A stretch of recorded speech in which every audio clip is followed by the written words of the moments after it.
Good morning विद्यार्थी मित्रों। धोरण 4 विषय गुजराती पाठ 2 तेने ते उपशे। बाळ मित्रों दरेक पाठ्यपुस्तक खुली राखशे। पाठ्यपुस्तक पेज नंबर 29।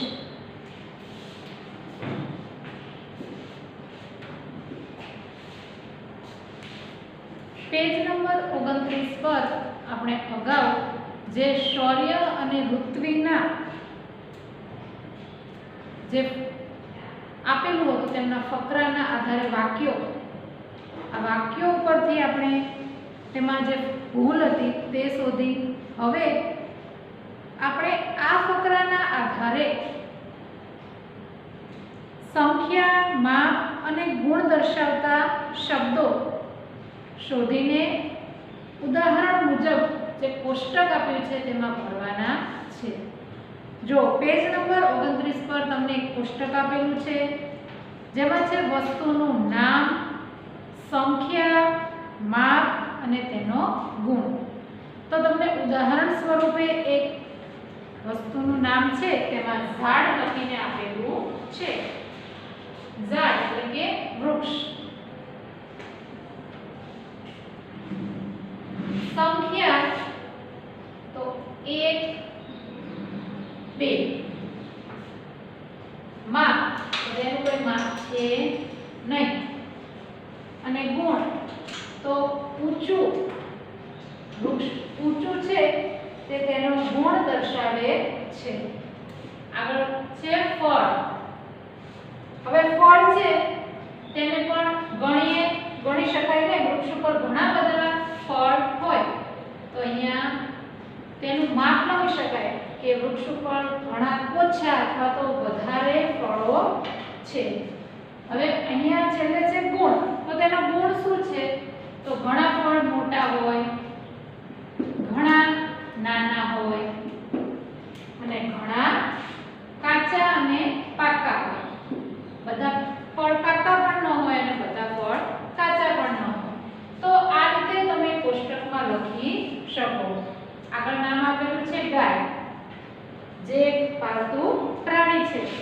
તો ક્યાંથી ગાય પસાર થતી હોય તો આપણે તેની સંખ્યાને કાઉન્ટ કરી શકીએ। તો અહીંયા તમે લખી શકો કે 2 3 1 કોઈ પણ સંખ્યા લખી શકો 2 3। હવે આગળ છે માપ। તો તેનું પણ કોઈ માપ ન હોય। ગુણ તો તેનો રંગ છે તેના આધારે આપણે કહી શકીએ કે કાળી ગાય છે, ધોળી ગાય છે તો કાળી, ધોળી વગેરે લખી શકીએ। આગળ નામ છે તળાવ। હવે તળાવ તો તેમાં પણ સંખ્યા હોય। આપણે જોઈએ તો 1 કે 2 નજીકમાં 2 તળાવ ન હોય, થોડું દૂર હોઈ શકે। માપ તો તેનું પણ માપ ન જાણી શકાય। હવે તેનો ગુણ એટલે તળાવની અંદર જે પાણી છે તે આપણે જોઈએ તો ગંદુ હોય અથવા તો ચોખ્ખું। પાણી આપણે જોઈએ તો આપણને સમજાય કે તળાવનું પાણી છે તે ગંદુ છે કે ચોખ્ખું છે। ત્યારબાદ તમને આગળ નામ આપેલું છે પક્ષી। તો પક્ષી છે તેમાં પણ સંખ્યા આપણે થોડા અથવા વધારે વૃક્ષ ઉપર અથવા જમીન પર છે તો આપણે તેને ગણી શકીએ। પણ આકાશમાં ઘણા બધા ઉડતા હોય તો આપણે થોડા પક્ષીઓ ઉડે છે અથવા તો વધારે પક્ષીઓ ઉડે છે તેવી રીતે રજૂઆત કરી શકીએ। માપ તેનું છે ત્યાં તમારે ડેશ કરવાનું છે અને પક્ષીનો અહીંયા આપણે કોઈ એવો વિશિષ્ટ ગુણ દર્શાવવાનો નથી। અહીંયા બધા પક્ષીઓની વાત કરવામાં આવી છે। અને છેલ્લે છે છોકરા। तो હવે છોકરા છે તેમાં પણ સંખ્યા તમે લખી શકો। શાળામાં પણ ઘણા બધા બાળકો હોય તો પણ તેમની પાસે માહિતી તો હોય જ કે કેટલા બાળકો છે। તો અહીંયા તમે 1 કે 2 અથવા વધારે છોકરાઓની વાત કરી શકો છો। હવે માપ તો અહીંયા આપણે માપ દર્શાવવાનું નથી। ગુણ તો જે છોકરાઓ છે તેમના ગુણમાં આપણે લખી શકીએ પાતળો, झाड़ो, ऊंचो, नीचो वगैरह। तो शौर्य ने ऋत्विना જે મુદ્દા છે તેના આધારે જે ફકરો છે તે ફકરાના આધારે તમે પેજ નંબર 29 પર જે કોષ્ટક આપેલું છે તેમાં તમારે વસ્તુ અથવા તો નામ, સંખ્યા, માપ અને ગુણ તેમ દર્શાવેલું છે ત્યાં તમારે આ રીતે માહિતી ભરવાની છે. આગળ છે વાહ. આ તો બીજી વાર આવ્યું. આપણે જે પાઠની શરૂઆતમાં ચાલો આપણે ફરવા જઈએ ગીત ગાયું હતું તો એમ કે છે આ ગીત ફરીવાર ગાવાનું છે. હવે આગળ ચિત્રો ધ્યાનથી જુઓ અને શું અલગ છે તે શોધો. પાઠ્યપુસ્તકમાં જે બે ચિત્રો આપેલા છે તેને તમે ધ્યાનથી જુઓ અને આ બે ચિત્રમાં સૌથી પહેલા એ વિચારો કે સરખું શું છે. શું સરખું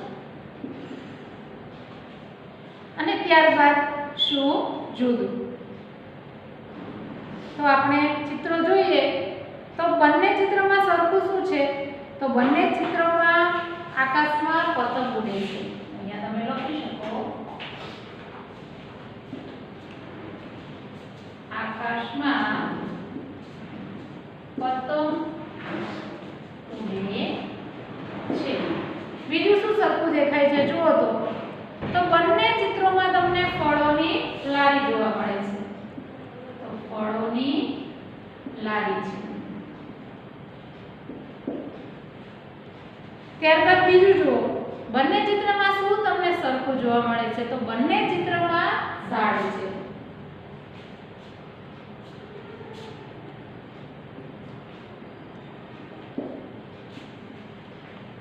આગળ જુઓ બંને ચિત્રમાં ઘર છે.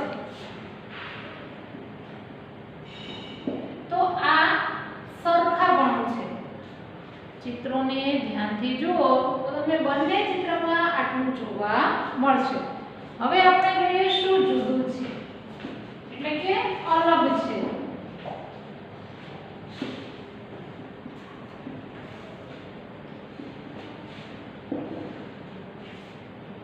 તો જો જે પહેલું ચિત્ર છે આ ચિત્રને જુઓ આ જે પહેલું ચિત્ર છે તે ધાબા વાળું છે અને બીજું ચિત્ર નળિયા વાળું છે. તો અહીંયા તમે લખી શકો પહેલા ચિત્રમાં ધાબા વાળું મકાન છે.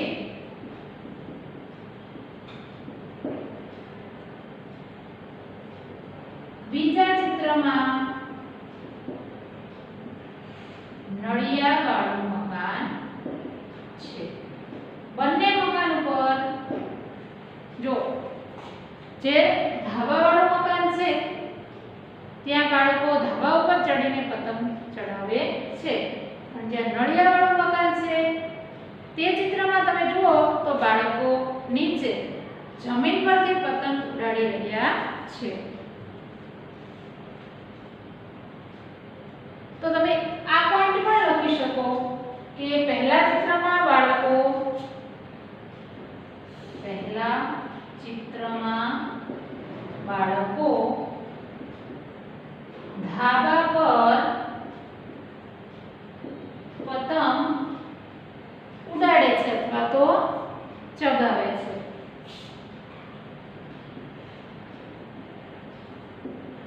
જ્યારે બીજા ચિત્રમાં બાળકો જમીન પરથી પતંગ ચગાવે છે. બરોબર. હવે બીજું શું છે તો તમે ધ્યાનથી વૃક્ષોને જુઓ. બંને ચિત્રમાં વૃક્ષ તો છે પણ શું સરખા છે? સરખા એટલે કે એક જ છે.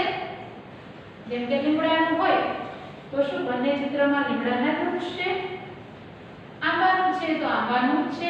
ના, બંને ચિત્રમાં જે વૃક્ષ છે તે જુદા જુદા છે. અને આ વૃક્ષ પર જે ફૂલો છે તેના રંગ પણ જુદા જુદા છે. તમે પાઠ્યપુસ્તકમાં જોશો એટલે તમને ખ્યાલ આવશે. તો ઝાડ પર કેસરી ફૂલ છે અને ઝાડ પર લાલ ફૂલ છે. પહેલા ચિત્રના ઝાડ પર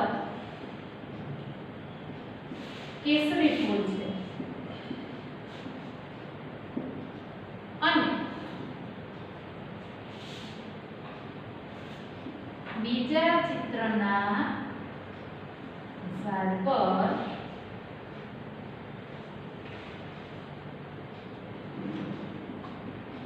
લાલ ફૂલ છે.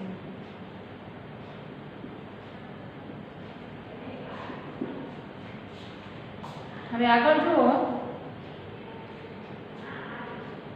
જે પહેલું ચિત્ર છે તેમાં બાળકો ધાબા ઉપરથી પતંગ ચગાવે છે, જેમાં ઘણા બધા પતંગો દેખાય છે. જ્યારે બીજું જે ચિત્ર છે તેમાં બાળકો જમીન પરથી પતંગ ચગાવે છે, તો ઘણા ઓછા પતંગ છે, એટલે થોડા પતંગ છે.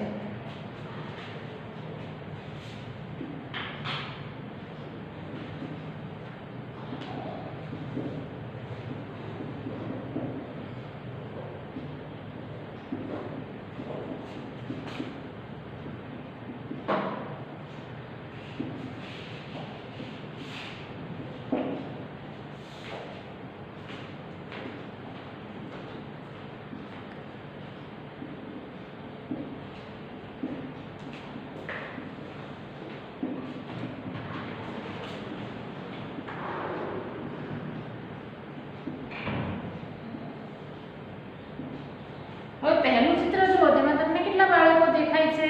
તો 4 બાળકો છે.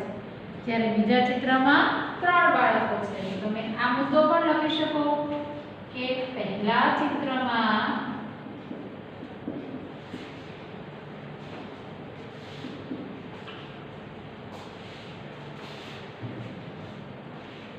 4 બાળકો છે, જ્યારે બીજા ચિત્રમાં 3 બાળકો છે. તો આ રીતે તમારે પાઠ્યપુસ્તક પેજ નંબર 29 પર જે બે ચિત્રો આપેલા છે, આ બે ચિત્રોમાં શું સરખું છે અને શું જુદું છે તે તમારા પાઠ્યપુસ્તકમાં લખવાનું છે. આમાં તમે અવલોકનના આધારે ચિત્ર જોઈને તેનું અવલોકન કરીને લખી શકો છો. પેજ નંબર 30, તમારા નામના જેટલા અક્ષર હોય તેટલા કૂદકા મારો. એક પ્રવૃત્તિ છે. તમારું નામ મોટેથી બોલો, તમારા નામમાં કેટલા અક્ષરો છે એમ કે છે, તે રીતે તમે રમત રમો. જો તમારા નામમાં અડધો અક્ષર આવતો હોય, જેમ કે કોઈનું નામ હોય શ્વેતા, તમે આ રીતે લખો ને, તો અડધા અક્ષર, જેમ કે છે અડધો અક્ષર હોય તો એક પગે કૂદો. ત્યારબાદ જૂથમાં બેસો, વિચારો અને ઉદાહરણ મુજબ કામ કરો. તમે ઘરે પણ તમારા મિત્રો સાથે જૂથમાં બેસીને આ કામ કરી શકો છો. શું કરવાનું છે જુઓ, પાઠ્યપુસ્તકમાં બધા મરચું, કારેલું, લીંબુ, કેરી, નાળિયેર, જાંબુ.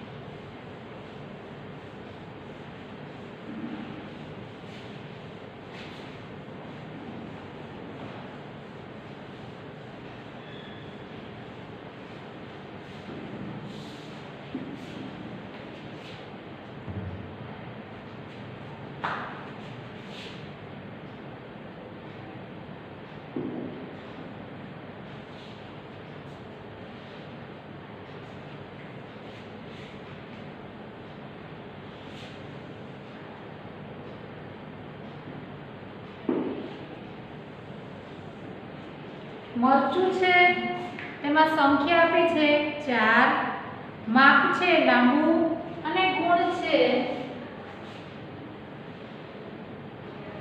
સંખ્યા 4. તો માપ આપેલું છે લાંબુ.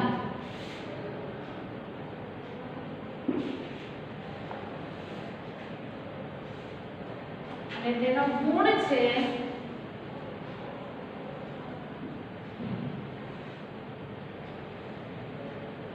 મરચું છે તેનો રંગ લીલો છે એટલે લીલું અને મરચું તીખું છે.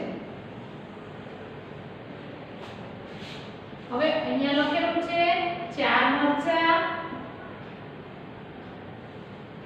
બાજુમાં છે લાંબા મરચાં અને છેલ્લે છે તીખા મરચાં.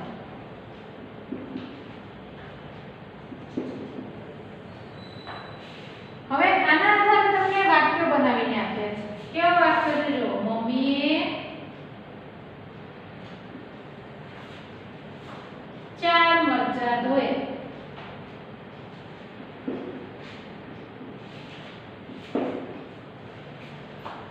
यहाँ શબ્દનો ઉપયોગ કરીને વાક્ય બનાવતા શીખવાનું છે. જો મરચું સંખ્યા છે 4 મરચાં, મમ્મીએ 4 મરચાં ધોયા.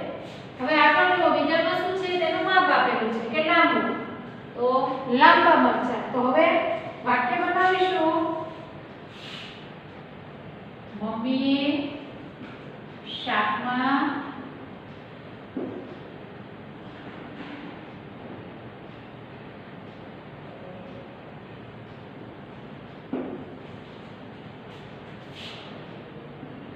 ચાર લાંબા મરચાં નાખ્યા.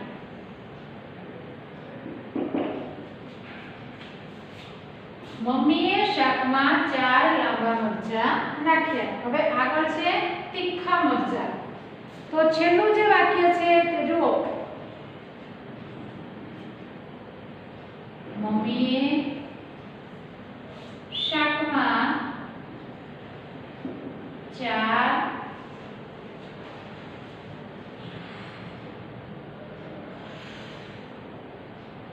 લાંબા તીખા લીલા મરચાં નાખ્યા.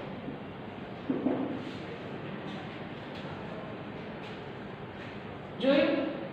છેલ્લું જે વાક્ય છે તેમાં આ બધા જ શબ્દોનો સમાવેશ કરીને એક આખું વાક્ય બનાવવું છે. મમ્મીએ શાકમાં 4 લાંબા તીખા લીલા મરચાં નાખ્યા. મરચાં મરચાં મમ્મી મમ્મી વારંવાર લખવું સર્વનામ. તો આ રીતે તમે આખું એક વાક્ય લખી શકો. તમારા પાઠ્યપુસ્તકમાં મરચું તેના પછી છે કારેલું. તો હવે કારેલાની સંખ્યા કેટલી છે? તો 5 આપેલી છે. માપ શું છે? તો જાડા કારેલા છે. આ તમારે જાતે લખવાનું છે. હું અહીંયા તમને સમજાવી દઉં છું.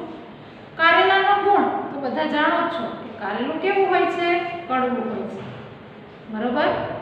તો આના આધારે તમારે અહીંયા લખવાનું 5 કારેલા, જાડા કારેલા, કડવા કારેલા. હવે આના ઉપરથી વાક્ય બનાવવાનું છે.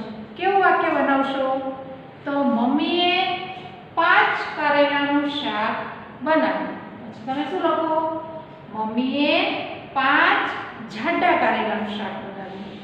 અને છેલ્લું જે વાક્ય બને તેમાં બધા જ શબ્દોનો ઉપયોગ થઈ જાય તે રીતે તમે શું લખો? કે મમ્મીએ 5 જાડા કડવા કારેલાનું શાક બનાવ્યું અથવા તો કારેલાનો રસ કાઢ્યો.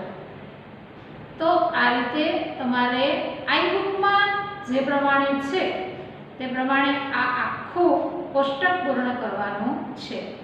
જો આગળ છે કેરી. તો હવે કેરી છે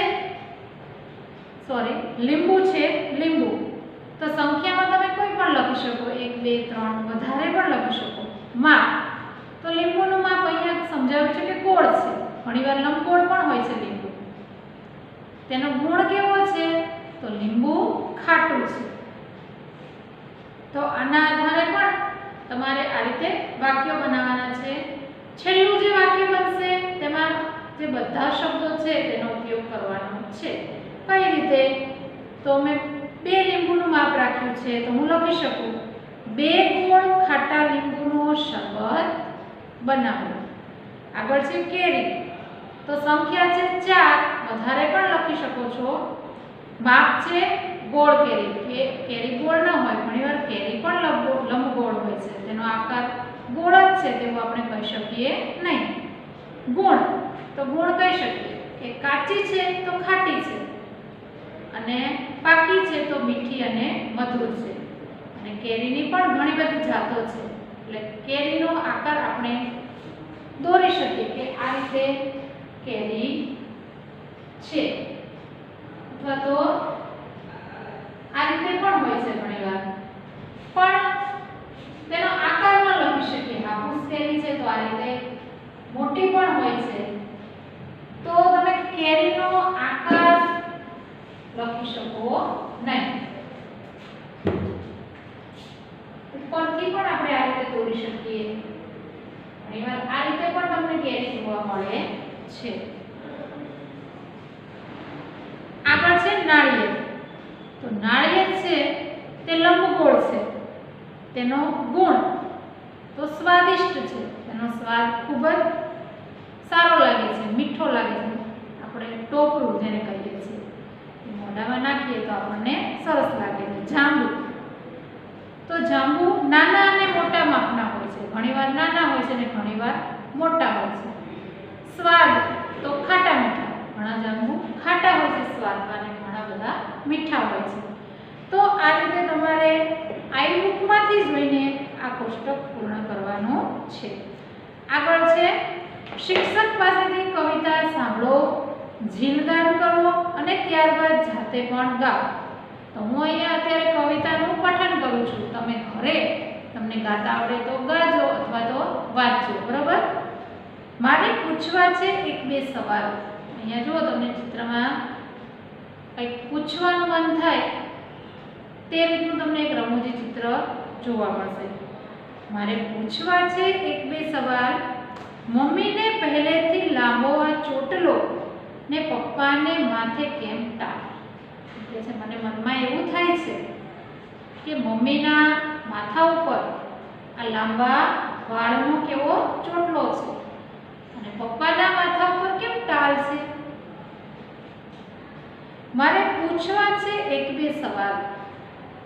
એટલે છે મારે હજુ પણ 1-2 સવાલ પૂછવા છે. એવું કેમ? પાણીના ભારતીય વાદળાઓ કોઈ દિવસ થાય નહીં બફ.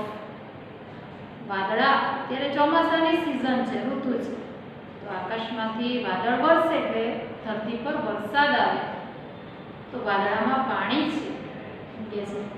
તો એમ કે છે આ પાણીના ભારથી કોઈ દિવસ વાદળ કેમ બફ દઈને ફૂટતું નથી? જેમ ફૂગો હોય એમાં પાણી હોય ને જો કોઈકના ઉપર મારીએ તો કેવો અવાજ આવે? ઘણીવાર કોથળામાં કોઈ સામાન ભર્યો છે ને હદથી વધારે તેને જે માપ છે તેનાથી વધારે ભરાઈ ગયો છે ને વચમાં ફાટી જાય તો પણ કેવો અવાજ આવે? બફ. તો અહીંયા પણ એમ કહે છે કે વાદળ છે તે પાણીથી ભરેલું છે, તો તેમાંથી ક્યારેક કેમ બફ દઈને અવાજ આવતો નથી?